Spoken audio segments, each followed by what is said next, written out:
Now, how you could possibly put that Magic Bird rookie ahead of the Michael Jordan Fleer, it blows my mind. I saw the list. I said, how am I doing a podcast with this guy?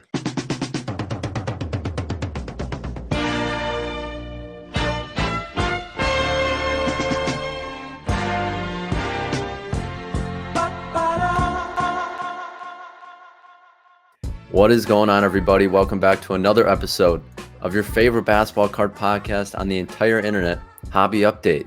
This is now episode number 9. My name is Max. You can find me on Instagram at putnamcards, and this is my good friend Shai.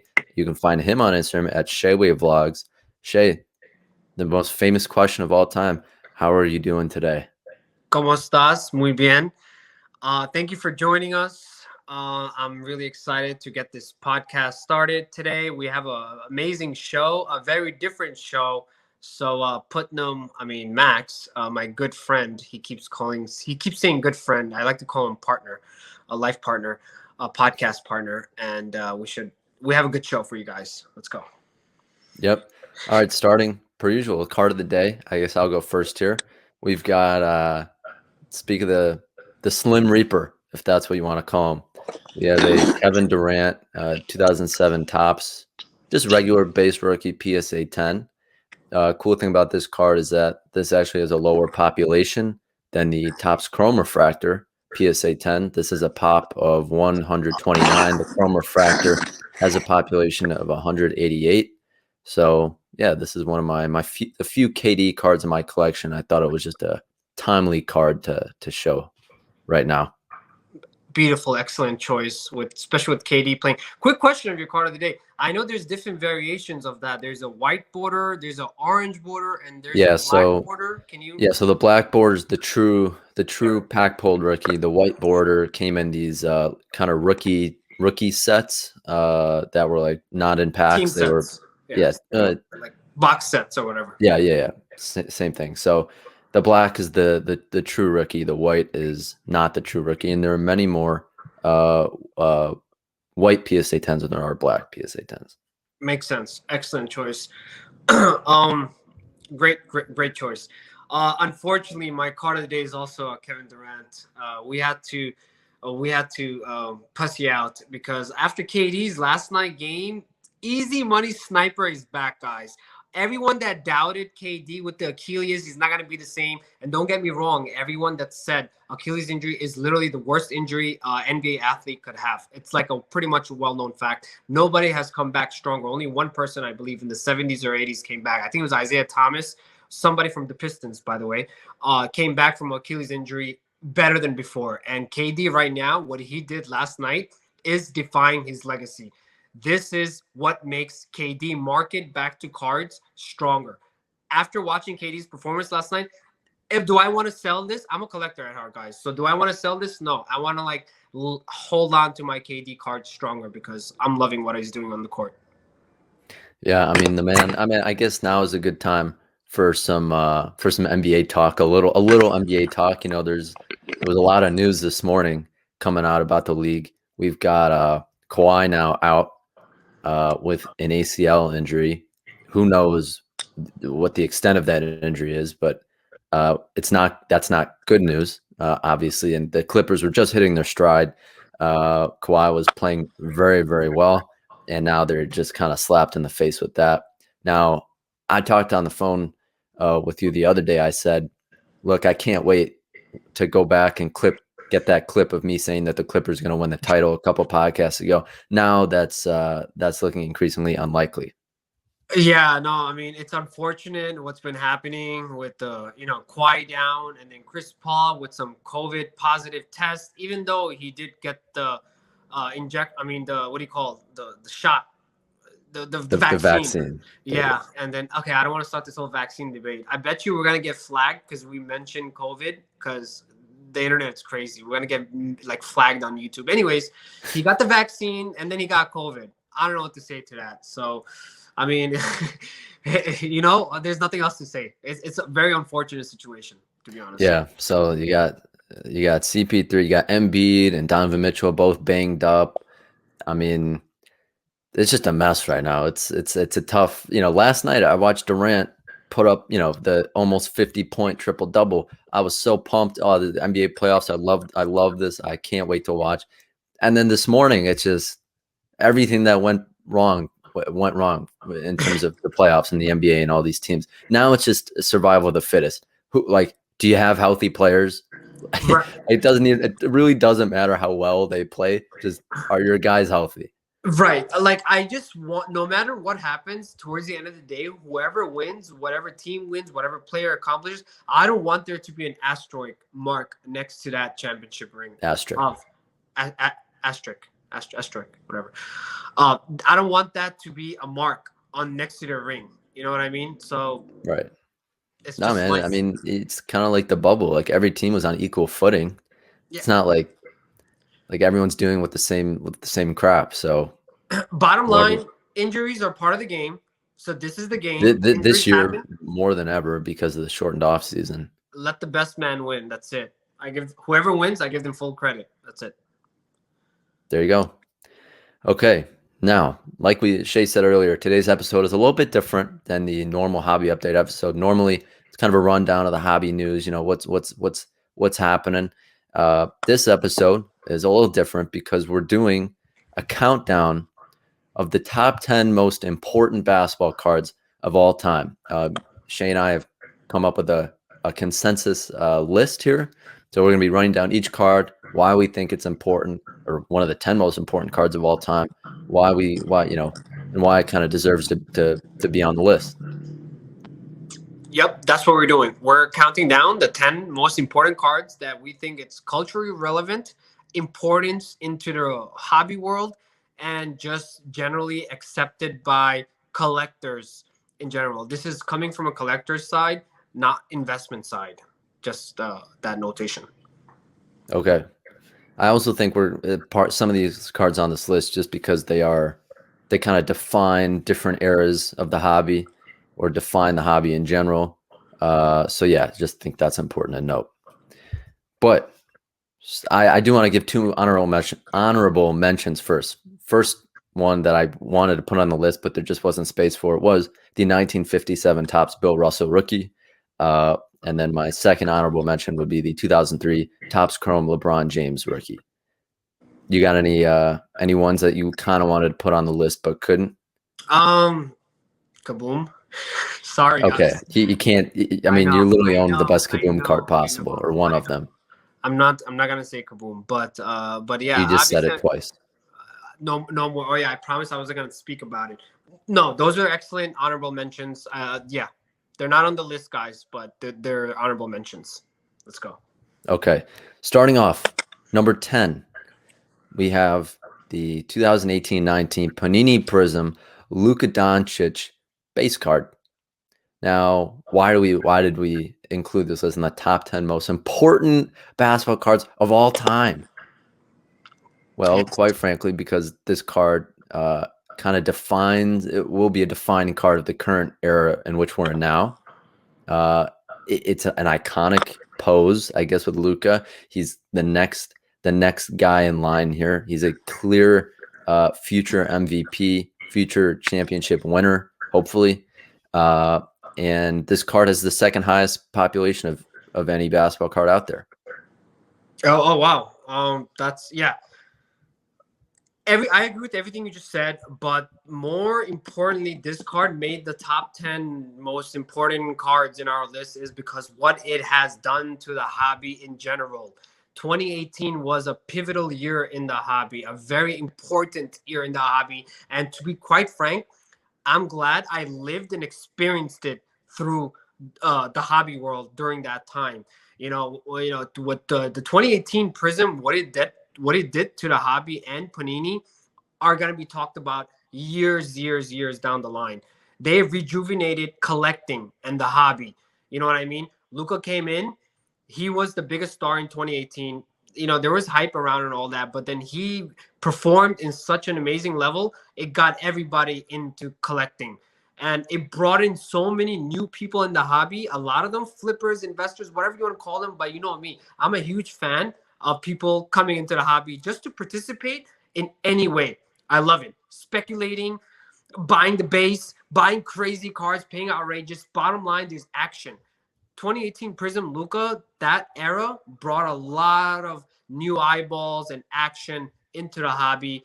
And then you have obviously Gary Vee and all the influencers and all that. But bottom line, that's why, even though the card is very common, yes, we understand that crazy high pop. But what it did for this hobby and what it will continue to do long term when we look back, definitely it's going to be an important card. Without a doubt.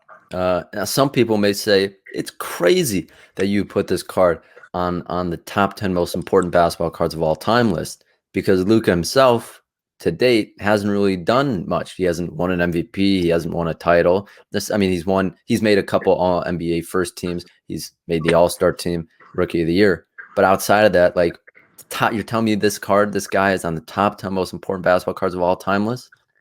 Because there's more layers of depth to this card. Literally, what it did to the whole collecting and the hobby community. I know for sure many people came in to the hobby and stuck with it because of Luka, the player, and Prism being the number one coveted, beloved set. So that's why 100% that card has to be in any top 10. I think it should be a mention for sure. There you go. All right. Next card.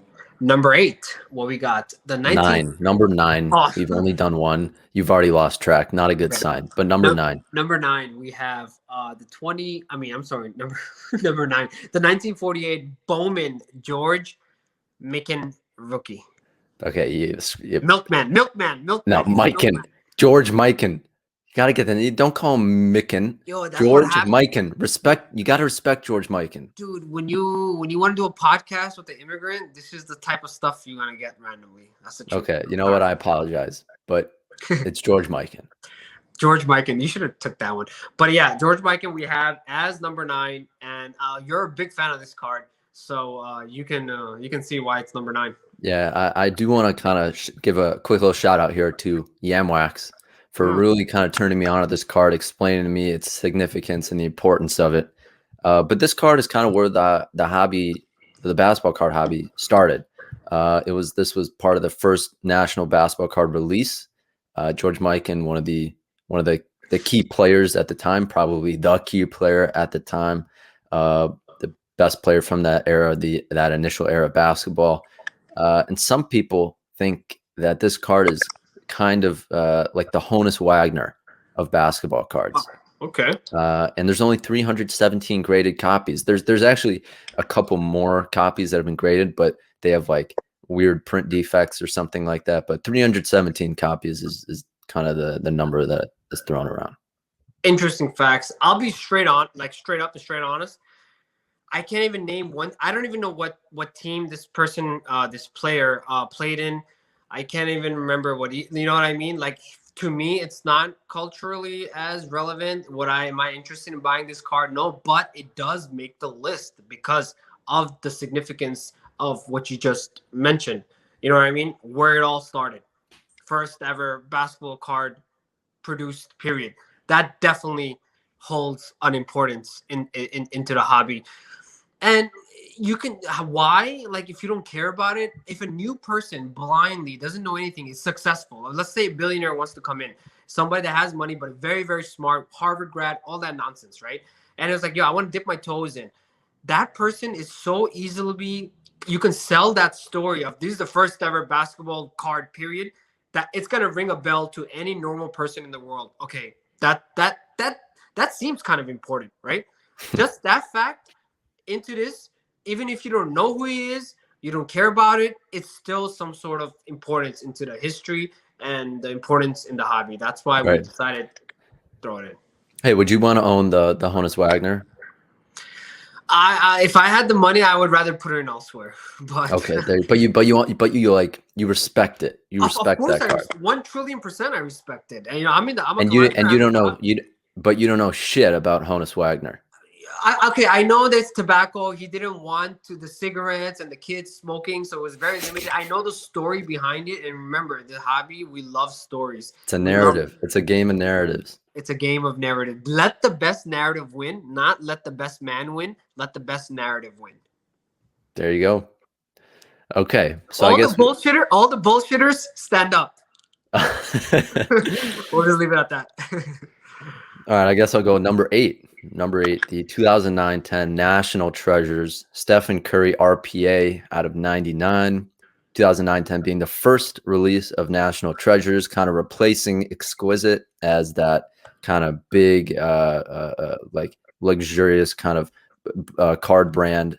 And this is really NT today is still Panini's main kind of high end product. We Correct. always think about the RPAs from NT. Curry being generational player, a player who changed the game, maybe forever. So a key player in the history of basketball from a key release in the history of basketball cards. And the card itself is a very clean design. The only thing that bugs me a little bit about it is that I did take a look at the back of the card. It's event worn. Fuck. It's an event worn patch. Why do they have to do this to us? Oh, that's why the NT to me personally is basically everything of a perfect card of the most high end product. You got it. You won.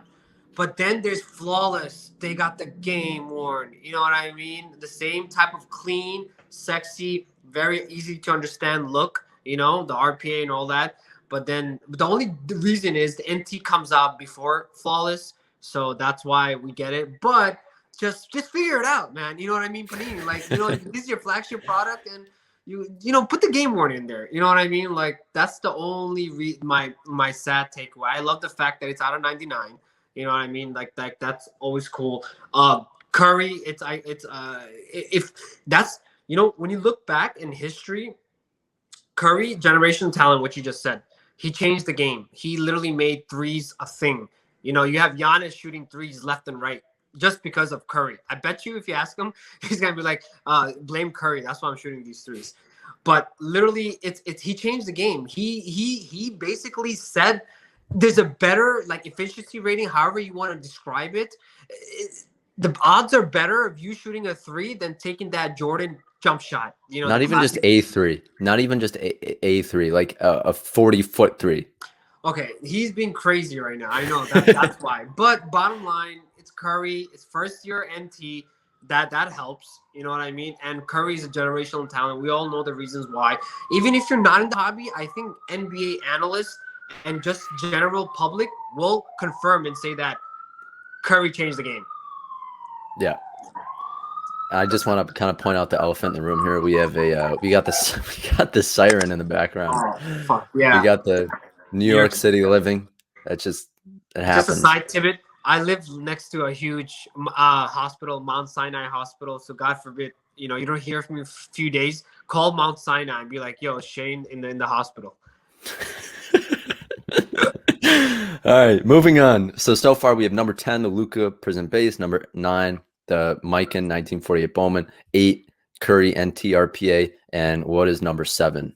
Number 7, we got, I don't know if that's your thing, but the 1980-81 Topps Magic Johnson Larry Bird with Julius Erving rookie card. So this card, obviously an incredible card. You have a unique design, which at the time was kind of a wild thing. You had the 3 kind of columns on the one card, right? Then you have that card, and you put those 3 players on it, 2 of which no one knew at the time, but would go on to be top 10 players of all time, Hall of Famers. 2 players in Magic and Bird that defined an era of the NBA, an era of basketball.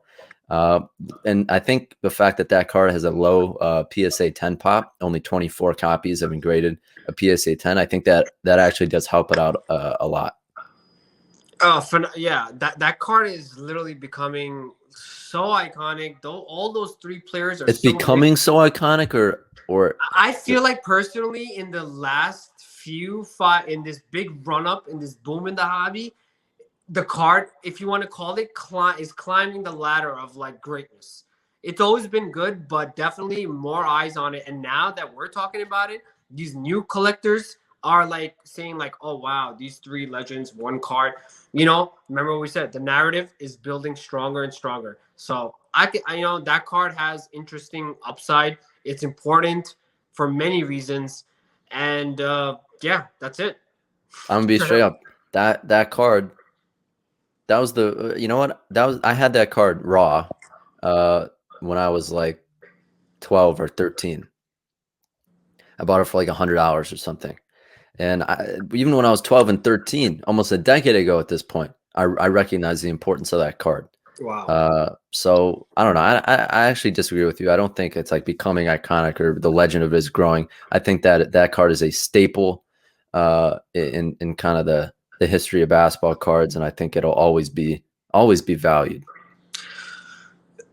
Great. I like that you said that. You're a lot younger than me, and a younger collector. Even you said 10 years ago, or whatever it was when you were picking it up. Like you were already interested, and the fact that you put real money, hard-earned, 12-year-old, 10-year-old money to buy this triple rookie card. That means that shows your confidence. And remember, guys, the younger generations are the future of the hobby. These old dogs, when they die, their thesis and their narrative dies with them. That's a joke. And the new collectors and all that, you know, we define what's important. Remember, this is a hobby. This your cards are only worth what somebody else is willing to pay for. There's no value in any of these things. If the story makes sense, if you give a very strong narrative why something is worth something, and if you get a big amount of people to believe in it and you know agree with it, chances are that card's going to do well. So let's just leave it at that. I want to add one more thing though. To all the Sure. people who are like, "Oh my God, this idiot! He thinks he bought that card for $100 raw when he was 13." Yeah, I did, and it had print marks all over it. It was a disgusting looking copy, but that's how much that card was back then. So I don't want to hear any nonsense about he bought a fake card or whatever. That's a garbage take. Get out of here with that. Okay, Okay, quick defense, but great. yeah, just had to I'm put that out surprised. there. You know, I'm learning new things about my partner every day, and I didn't know at 10 years old he's buying fucking 1980s cards. I'm like, wow. Okay. All right, moving on. Number 6. Take it from here. Number 6 is one of a dream card for me. I'll be very frank. It's the 2012 Prism Gold set. LeBron James out of 10. That card we value it at number 6. If you want to take on, I'll add on after. Yeah, I'll take it. I mean, I, some people may be kind of surprised that it's number 6. The numbers we're ranking at the number 6 most important basketball card of all time. But I think when you really kind of stack up what makes this card special, what makes it important, I think it's deserving. You know, the inaugural Prism release, 2012 Prism being one of the most noteworthy sets of all time, and it's only been what 9 years, 10 years since it was released. 9 years. Imagine the significance of 2012 Prism 20 years from now. You know what I mean? Um, Look, it's the gold, only 10 copies. The gold parallel from 2012 Prism was the only numbered parallel from that year. It's actually funny. I looked up the pop report. The card has been graded. There's only 10 copies. Remember this. The card's been graded 11 times by Beckett, none by PSA, and Wow. the last sale was this year, sold for $585,000, and that is the only public sale, I believe, since 2014. Wow. That's the biggest takeaway from what you just said that I heard right now. None graded by PSA. None. Wow, Nat Turner is probably pissing his pants right now. Maybe we all know he. I mean, he won that. The record number you said for 585K. I believe it was Nat Turner. Did end up purchasing that 2012 gold Prism LeBron. I don't know. Damn, don't quote me, but I don't know. I feel like that was the case. Shit, no editing. Fuck it. We keep it real. Yeah, I believe. Yeah, I'm pretty sure. I'm pretty confident. Nat Turner bought the 2012 gold Prism. Anyways, that card. Look, why the hell is a Prism card again? This is the second appearance of a Prism card. Did you realize that, I mean, Max? Like That's very interesting. that brand is ingrained into the hobby at this point. 2012 Prism, what Prism did to the whole entire community, and the fact that, okay, few things, few takeaways. Why that card is so big. The fact that this Panini card that's gold and it's Prism and it's out of 10, not like Topps Chrome, out of 50 and out of random weird numbers. I'm a true purist and I always see a card that's labeled gold. I want to see slash out of 10. That's when I think of gold, not gold wave, not gold hallucinations. You know what I mean? Whatever it is, like a true gold should be out of 10. And let's just, a one of one is always a one of one, right? Whatever. That's a stupid example. But a gold, we want to keep a lineage. You know what I mean? Because in the hobby, we love lineages. We want to keep all golds out of 10. We want to keep true RPAs and all that nonsense out of 99. You know what I mean? Give everybody a shot. Are you shitting on my grill? No, dude, you're not out of 99. You're out of 50. But that's Topps Chrome. That was back in the day. That's no. Trust me, I'll do anything for that girl. It's a nice card.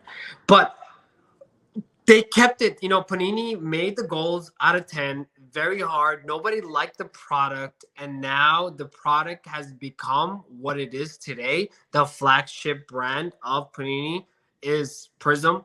When I say flagship, meaning that not the most expensive crazy cards, but like the most widely accepted, the most beloved in the hobby is Prism cards. Like, show me a Prism color and all that. So that's why we had to go with the inaugural edition. And LeBron happens to be in the set, and it's gold, and it's out of 10. There's no freaking records. It's a card that has a crazy history of nobody wanted this shit. You know, nobody wanted to buy Prism blasters at, you know, Walmart for like $20 a whole box where you can pull a gold. You know what I mean? Right. So that's why we had to throw in. Prism is just so important to the hobby. The gold is so beloved. Don't quote me. I'm pretty sure Nat Turner bought that card. I don't know why it's hitting me, but I feel like I heard it or read it somewhere. But yeah, that card is 2012 Prism Gold is definitely a very important card in the hobby. Yes, and I just want to say two more things about it. There's, out of all of the copies that have been graded by BGS, which is all of them, I believe, there's one BGS 10. I'd love to see what that card would do at auction. You think that's a $1 million card? At this point, it has to. But look at what you just said. We haven't seen a sale of this card in so long. With big run up until this year. Recently, yeah. Yes. But the last sale was 2014, right? And then it sold 6 or 7 years. Right. That shows this is a card collectors have set it with their wallets, because no matter the price in the run up, they want to hold this card no matter what. They like, this card has crazy upside, because anybody that owns it, yo, you got to fight me to get this card. I'm going to fight to the death. Those are the cards, you know, that are important, are rare. And, you know, guys with big wallets talking, even the regular people that just collect silvers and colors, they know that gold Prism, oh shit, you know, that's a big deal. Yeah. So let's just leave it at that. There's also a video on YouTube of someone pulling 2012 gold Prism LeBron, and then he was doing like a box break or case break recap or something. He was like, "Yep, here's a gold LeBron." So that's on YouTube. It's pretty epic. Please send me that. Please send me that link. I've never seen that. I would love to see that. I will. All right, moving on. Number 5, the 1996-97 Topps Chrome Kobe Bryant rookie refractor. 1996 Topps Chrome being the inaugural year of Topps Chrome, coincidentally being Kobe's rookie year. The refractor is beautiful. I understand that Finest came first in terms of the chromium product, but Chrome has really lasted the test of time. Finest has too, but Chrome in almost every scenario outsells Finest. So I think that this just being Kobe in the first year of Topps Chrome kind of makes it deserving of the 5th most important card of all time. Yeah, great explanation of why we chose number 5. And to be honest, everyone, I wanted to I'm being a Kobe guy. I wanted to rank that card lower, and Putnam had to fight me, and we had to compromise to get this list in order. Well, the debate was whether that should be ahead of the 2012 Gold Prism LeBron. I said it should be, because Prism wouldn't be what it is without Topps Chrome. Topps Okay. Chrome set the standard. It kind of, you know what I mean? Like Prism wouldn't have the same allure if it wasn't for Topps Chrome. That's how I view it. Very strong, fair point. That my only because look, I like playing the bad guy, devil's advocate, whatever you want to say. The only thing that I would say is that okay, 96 Topps Chrome, right? Legendary product. Like that's what we know right now, right? Topps Chrome. Oh my god, you got Topps Chrome. Oh my god, I'm like licking my chops. We get it. But 1993 Finest was officially the first type of chromium refractor product, right? Okay, we'll leave it at that. That was what, 1993, right? Three Yep. years later, they want to create a product, Topps Chrome. Great.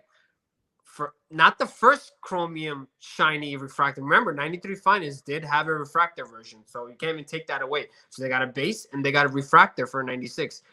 Okay, so you've had a product out for 3 days and it's all Topps, remember. So it's the same company. We have Topps Finest, 93 Finest, Refractor, blah, blah, blah. And then 96, they want to create a new brand, maybe because of Kobe, whatever the case is.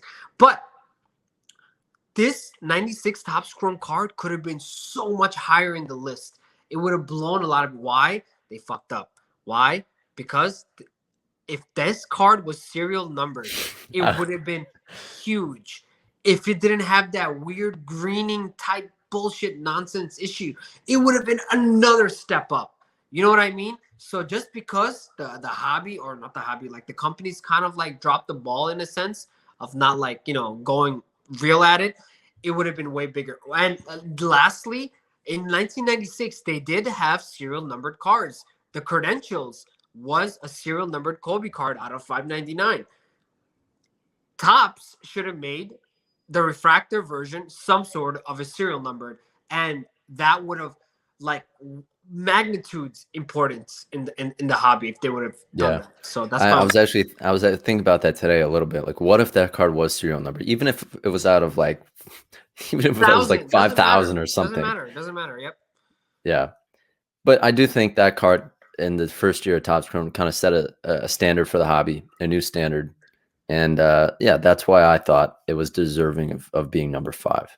You know what's interesting? I feel like certain players that come into manufacturers' new product line, and that player turns into like some absolute phenomenal, is then that set or something becomes like Right. in that level. Like, Yeah, I agree. right. But yeah, I mean, I think that card, and we did look this up because we were debating Finest and Topps Chrome a little bit as well. We looked up the price of the 1993 Finest Michael Jordan refractor PSA 10 versus the price of the 1996 Topps Chrome Michael Jordan PSA 10. Now, obviously, what we learned was that the population for the Topps Chrome is much lower than the OG Finest. Nonetheless, the Topps Chrome Jordan first year refractor outsells the Finest like every time. So the hobby kind of values Topps Chrome, the first year Topps Chrome more than the first year Finest, and so that kind of factored into our algebra a little bit as well. Very well put. That was a silver lining where we're like, yo, this card is definitely belongs, somewhat. Yeah. Higher. All right, moving on. Number 4, take it. Number 4, we have the 97-98 Michael Jordan or PMG red/green set. We think that that's the number 4 most important card in the hobby. What do you think about that? Yeah, I mean, look, I think 1997 Metal Universe is the most beautiful creative set of all time. The unique designs of the cards, the fact that the PMGs literally shine, like it's not a chromium card, but they glow. They're just crazy looking cards. And to me, out of all the 90s cards, and I mean, I wasn't even alive during this era of the hobby, but out of all the 90s cards, the PMGs kind of epitomize that era for me. You have the great design, and you have the serial numbered cards, and I don't know, it represents the 90s for me, and that's coming from someone who didn't live during that time period. Okay, so if you noticed our list, I believe so far that's the only parallel that we have on the list, right? If I'm Well, not aside mistaken. from the well, no, you got the I LeBron mean, the Gold LeBron person. gold. Okay, yeah. Okay, I get that. But okay, what the PMG did is created a chase. I remember when it first came out, PMG, no matter what, if you're in a hobby shop ripping the 97 Metal Universe box or where you were, you knew if you got one of those red PMGs or green, you knew you hit the mother load and it was a big deal. You know what I mean? Even at that time. So even at that time, it was beyond coveted. To where the card is now is absolutely crazy. Few reasons why. There's a green. You already mentioned it looks beyond wild. Condition sensitive. It's the greens out of 10. It's a parallel of a parallel. You know And the condition doesn't even matter that much. exactly That's when you right. know the card is very important. When Okay, literally people get amped up, pumped to get a PSA 3 or a 4 of an a 90s authentic card, altered card. an authentic altered card. I think that was altered, right? The one that Nat won for 300K or I something. don't know. He Don't quote me. says I don't know. It's authentic. We know that It's much. authentic. Yeah, I believe it was altered for some reason. And But that card, anyways, I just want to say that PMG Green, the last sold for $915,000, and the card ladder predicted value of that card today. Take a guess. What do you think it is? that's a very. You threw me off here. I would assume it's over a million, at The card least. ladder predicted value, which many times are very much on point, is $3 million. Holy smokes! Wow. Okay, just an extra tidbit. We got those card ladder guys on our next Whoa, episode, whoa, guys. whoa, whoa, whoa! No, we gotta Hey, throw it in. We gotta okay, throw it in. fine, Listen. fine. We gotta Next hype it week, up. No. you know what? Fine. I'll be the hype master. Next week, boom, boom, boom, boom, boom. We got the card ladder bros on the pod. Josh and Chris, Christina. We want to get Christina. Unfortunately, she won't be on, but the two guys will be. I mean, honestly, we just wanted to have Christina on the podcast. She was the main target, but we had to settle for Josh and Chris. But they'll be on the podcast next week. It's gonna be lit. She would have if we would have just had her, we would have got all the dirt on Chris Hodge and Josh Carver Chronicles. We would have gave you the full 311. But whatever. Anyways, next week's episode is gonna be wild, but $3 million, very interesting. And you know what's crazy is that from what I've seen, they've been kind of pretty accurate in terms of the predicted value. So I do respect that. You know, they have a Uh, little bit of a track record now where, I'm like, okay, all right, you yeah, guys, doing your thing. and one thing I have noticed from looking at some of the predicted values is that a lot of times on the more rare cards, they undervalue them, or the predicted value is way under what, for instance, the last sale was. So I don't know, maybe could be more than 3 million, but that's what the predicted value is today. The Michael Jordan Green PMG. If you're running a company, imagine we own Card Ladder. I'd rather be in a position of being under predicted, and then it And blows over out deliver. 200, Yeah. than like saying it's 10 million and goes for like 50,000. You're like, Right. yo, you're an idiot, bro. But that's not the case. So they're building a pretty good track record. We'll have those guys on next week, and us, it's gonna be good. We, It's we gonna have be good. a lot of things in plan, so it should be And interesting. it marks the 10th episode of the Hobby Update podcast next week, and the 1 year anniversary of Card Ladder. So it's a loaded episode. Stay tuned for next week. But we got to finish out this list here. Number 3, you got it. Again, me? Okay, sure. Number 3, we have the 97-98 Upper Deck game jersey, Michael Jordan, the auto version. Yeah, What out do you of think about 23. that? So look, quite frankly, I didn't know what this card was until this year. I That. wasn't born. I mean, look, I wasn't born for a lot of these cards on this list, but for some reason, that card kind of it escaped my knowledge, and I think it's partly because it's out of 23. It's not like a super abundant card. It sells every once in a while, right? So it's not super visible to someone who's not incredibly ingrained in the hobby or from that time, or was collecting during that time period. But nonetheless, the first autograph. I mean, don't. I mean, it was the first like Jordan memorabilia autograph card, right? So here's the thing. Okay, You're you know born. what? Take it from here. I don't know shit about this card. It's totally fine. That's why. That's why this like different. That's why I'm doing a podcast with Max. I know Here, he's I'm really sitting good. down. I'm a little student right now. I'm at my desk. Oh my Teacher god, you're Shai, not a student. No, I'm learning from you, man. You got old. Okay, Mr. enough Shai, praising. please teach Enough me. sucking. Enough sucking. You know, enough. Enough. Okay, let's get back to the card. You're no student, no master. I'm no one's master. You're not my student. I'm not your master. Stop. Okay, hey, stop saying master. You brought the whole master thing in here. You I said said, student. I I'm said, learning. Shay, I'm thinking master, and I'm the Shay. oldest fetish. All Stop, right, stop, Shay, stop. tell me why this card is number 3 on the list Jesus, here. man. You Because want if to take I had it originally at like 5 or 6, but and you had it on your original list as number 1. So please tell me why Okay, it's such so an important few card. things. So okay, just a quick background. You know, I don't want to like. Okay. By the way, low key, not low key, very straightforward. I don't own any of these cards in this list. By the way, Putnam, do you own any of these cards in this list? Just Yeah, I own one. do you want to say it publicly, just so No, transparency? because we haven't reached we haven't got to that card yet. Oh fuck! You're up to wow.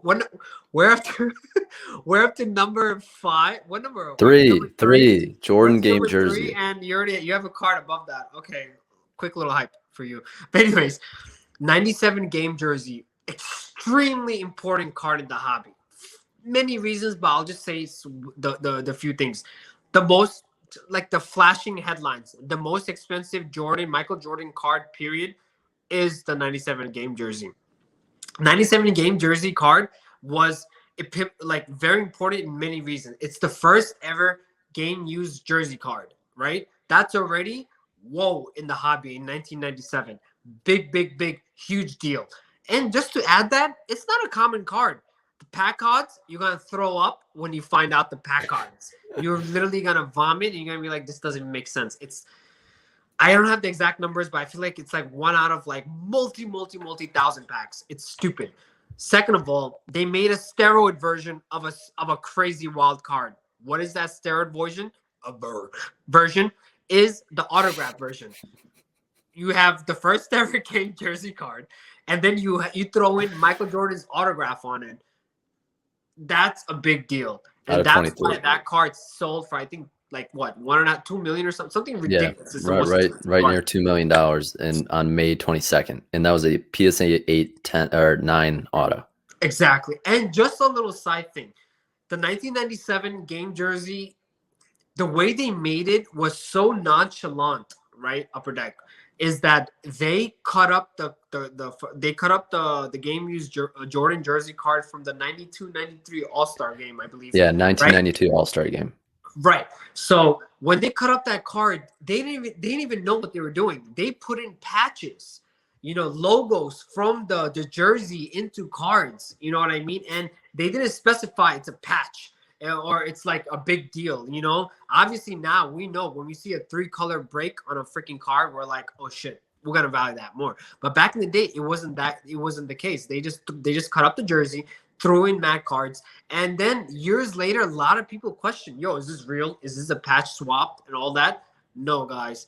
Upper Deck even admitted, they already said it, that they torn the whole jersey. There's a lot of patch versions, and that's why the patch versions of the 97 game jersey command so much premium. You know what I mean? And it may not say this, you see the patch jersey or whatever, but you can see why. So all those stories and theories just makes it so much more interesting. I want it. I want to chase it. So you have bottom line, you have 2 things. You have the first ever game jersey, and then you have the first ever game jersey patch auto. You know what I mean? And Michael Jordan did it. And lastly, it's Michael Jordan's playing year, 97. Like, what else do you want? I hype up the card so much. If I ever get a chance to get it, I'm probably going to be just shooting myself in the mouth. But yeah. But all right. I get it now. I get it. And we're going to make the last 2 cards kind of quick here because it's pretty self-explanatory in my opinion. But number 2, 1986 Fleer Michael Jordan rookie card. Yeah. Look, when you've got a card a piece of cardboard, a basketball card, on shirts, on sweatshirts, you kind of know it's an important card. People who are not in the hobby know about this card, have seen this card, understand the significance of this card. It transcends the hobby itself. Okay. Some people say, a lot of collectors say there's a lot of these out there. I don't really have an interest in owning this card. I can go get one anytime I want. I understand that. But there's just something about owning this card. It feels like as a collector, you kind of have to have one. I personally have a PSA 9, and I'm not really planning on selling it anytime soon. And I really love the card. It's culture. I wanted to rate that card a lot lower in the list, but Putnam had to fight me, and obviously he made his points across where we had to kind of shuffle and put this in this position. But what he said, obviously, they're all facts. It's just an important card, the greatest player of the game. No matter what you want to say, LeBron or Jordan, doesn't matter. But Jordan's always in the conversation. You know what I mean? So he's up there, and that's his only true pack pulled rookie card. Like, I wanted to fight him in this statement because the star rookie was his original, technically first rookie, but it was in team bags and all this weird bullshit setup.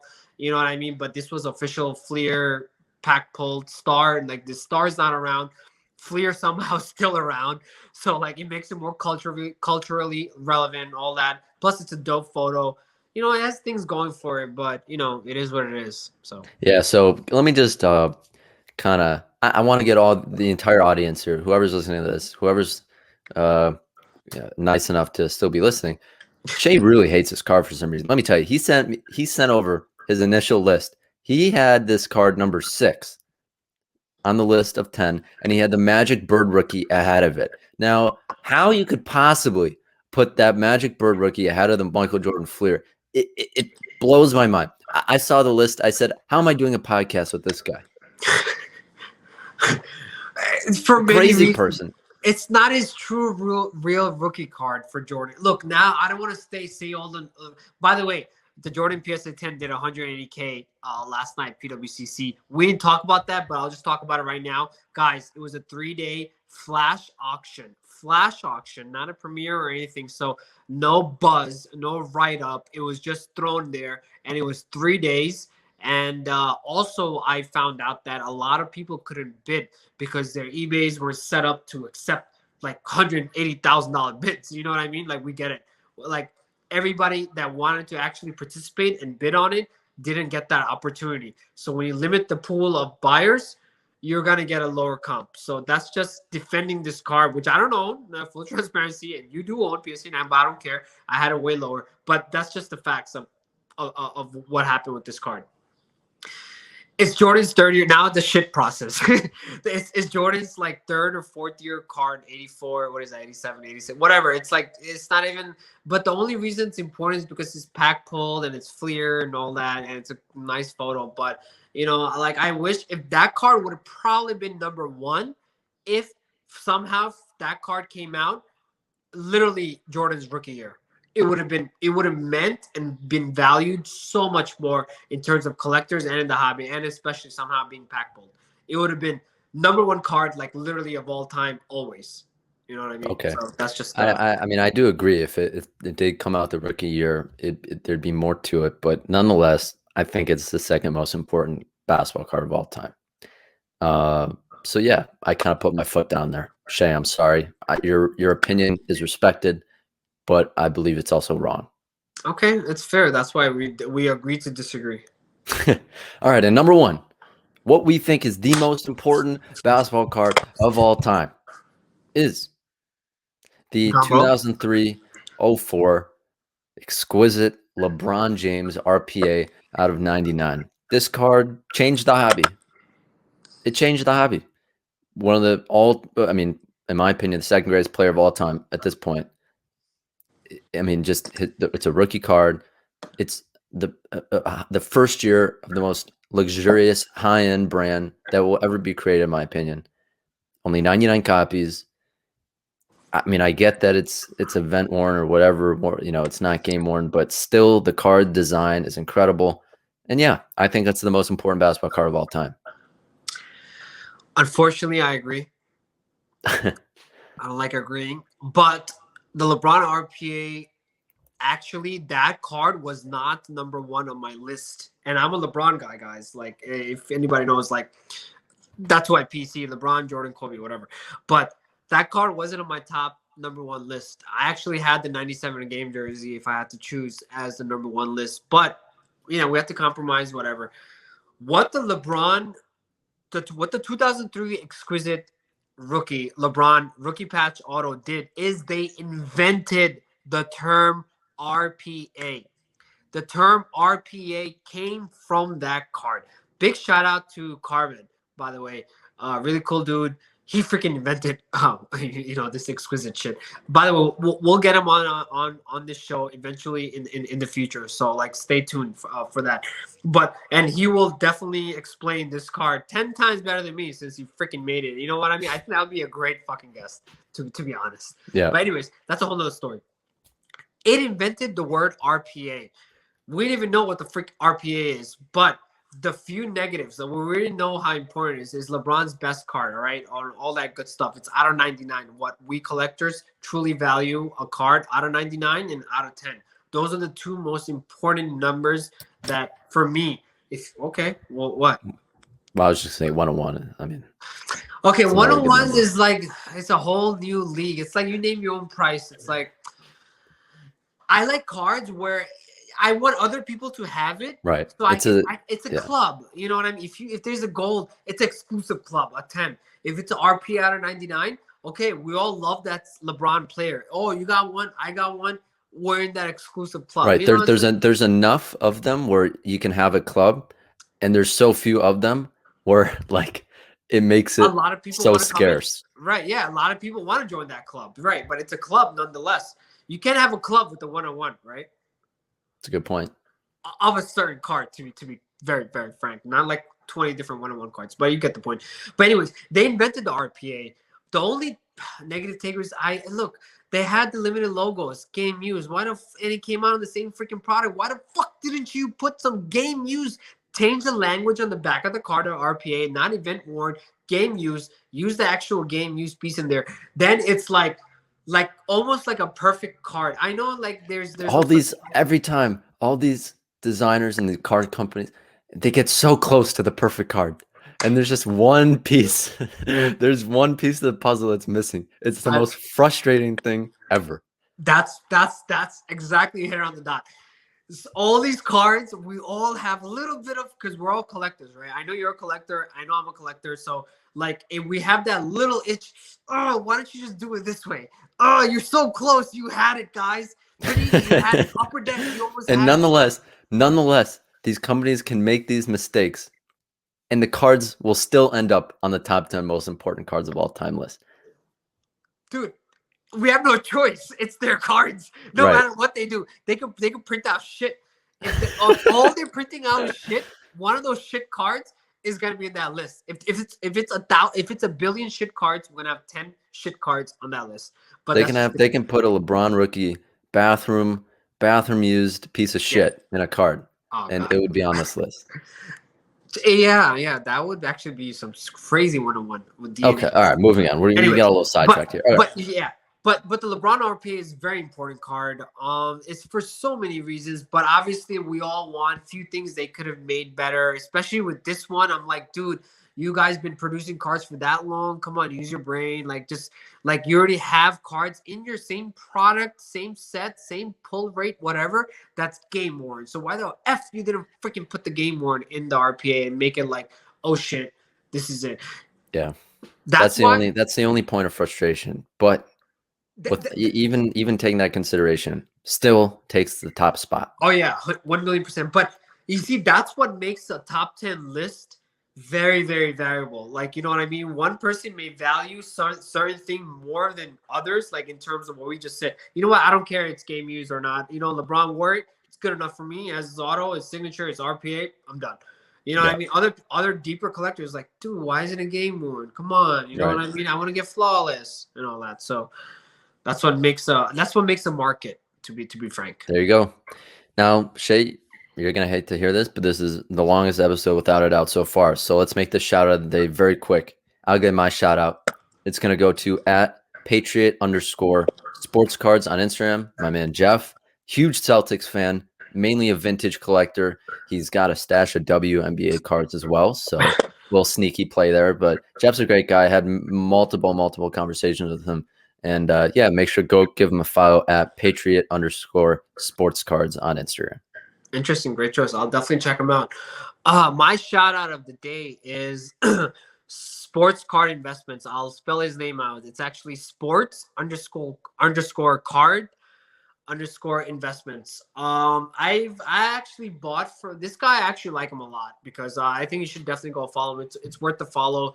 I think I personally think he's very intelligent and knowledgeable. I've met him in Dallas, I think two or three times, and a year ago or something, I've actually bought stuff from him, and he was very honest in terms of the condition. It was raw cards. A quick shout out to damn, I wish I know his freaking name. I totally forgot. I'm an idiot. But he sold me raw cards, all Lucas. I graded them all PSA 10s, and I hit a big ass return on that card. And he was honest. He told me exactly what I was getting.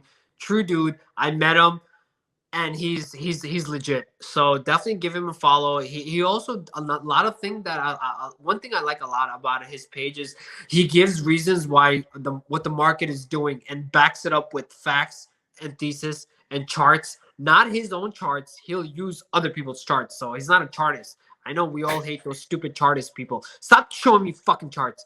But he's showing other people's charts, and he's giving his reasons, and he explains it, and he makes sense. He's successful. I like him. He's local to me, and I vouch for him. I hope he doesn't screw anybody. But I'm just a yeah, he's a great guy. I've met him many times, many conversations. Make sure to go follow sports_card_investments. There you go. All right, everyone. That's going to wrap up today's podcast. Hope you enjoyed kind of a different pace to this different kind of episode. Top 10 most important basketball cards of all time. Appreciate everyone for listening. Make sure you subscribe if you haven't already, or leave a rating and on Apple Podcasts. Let us know what you thought about this. Let us know if you agree with our list. I guarantee you there's going to be some passionate responses in the YouTube comments section, which I'm excited to read. But yeah, Shai, any last words here? Last word. I undersold my card. The Gold's Bowman Sterling is jersey number 35 out of 99. I don't think I mentioned that, did I? If No. I did, if I did mention it, shoot me. This idiot just talks up this shit. But if I didn't, yeah, it's 35. I don't know. Take that away. All right, everyone. And that's the episode. As usual, Shai pumping his own card at the end. Oh my God. But yeah, next week, huge guest. Stay tuned. Peace out. We are. By the way, guys, let's leave it at that. Next week's guest is going to be a blockbuster, and you may have seen them before, but we are going to be a little different. All right, we'll leave it there. See you, everyone. Take care. Mañana.